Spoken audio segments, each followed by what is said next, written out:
Greetings, YouTube. I'm going to link to an article today written by Jessica Henriquez.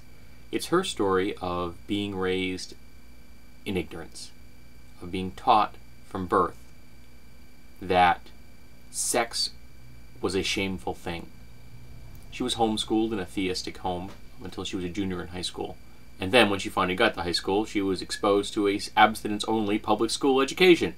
So she essentially learned nothing about sex until she finally decided, I'm going to go out in the world and actually learn what sex is, instead of wallowing in ignorance, which is what her family and, unfortunately, the public school system wanted her to do. That, in my opinion, is an indictment of both homeschooling and public school sex education. Both of them failed miserably. They let this woman down. They did not give her the facts that she needed to make informed consent about the world around her. The only person in charge of your sex is you.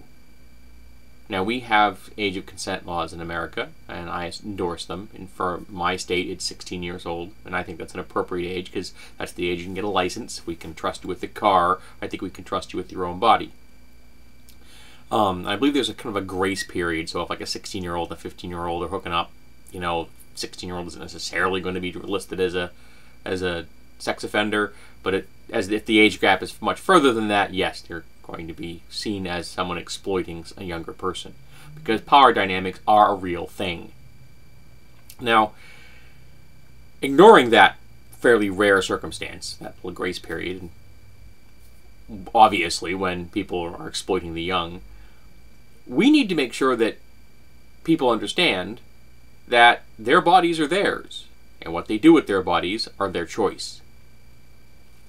And raising them in theistic, abstinence-only households and homeschooled, or just from their education from their religion, or giving them access to only abstinence-only education in public schools is a disservice. It is an absolute abomination. We are failing these kids miserably. And as Ms. Henriquez says in the article, the United States has dumped $1.5 billion, with a B, dollars into abstinence-only education, which is all about shaming people. Saying, unless you are having sex right here, in this nice little confined marriage, and I should point out heterosexual marriage, you are doing it wrong. That you will be considered used goods. That if you use a tampon, it will break your hymen. There is no hymen to break. You can't break a hymen. Hymens are not force fields. Hymens are not 100% solid barriers that protect someone's insides. They are a membrane, not a complete membrane. And they can break for any number of reasons. And using a tampon isn't going to mean that you are no longer a virgin. And you are not used goods if someone decides they're going to have sex. And they take the appropriate measures to make sure they don't get pregnant if they don't want to. Not to mention, what if they happen to be having sex with someone of the same sex? Two women, two men. You still need to take precautions, but there are different kinds of precautions. And children need to be informed of these things. Yes, you heard what I said, children. We need to make sure that everyone understands that if two people want to hook up together, or more people want to hook up together, so long as they are involved in informed consent, that society is not going to shame them for it. And that's what society does right now. That's in particular what abstinence-only sex education courses are excellent at. Shaming people. And we need to not do that. So go read the article. It's kind of heartbreaking, in my opinion, to see how she had to rebel against a mother that wouldn't even admit that same-sex relationships existed. That she had to rebel against a woman that refused to answer her children's questions.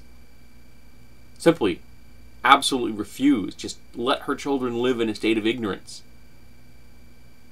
That's abysmal. That's a failure as a parent. That's a failure as a human being to not answer someone's basic questions about their own bloody body.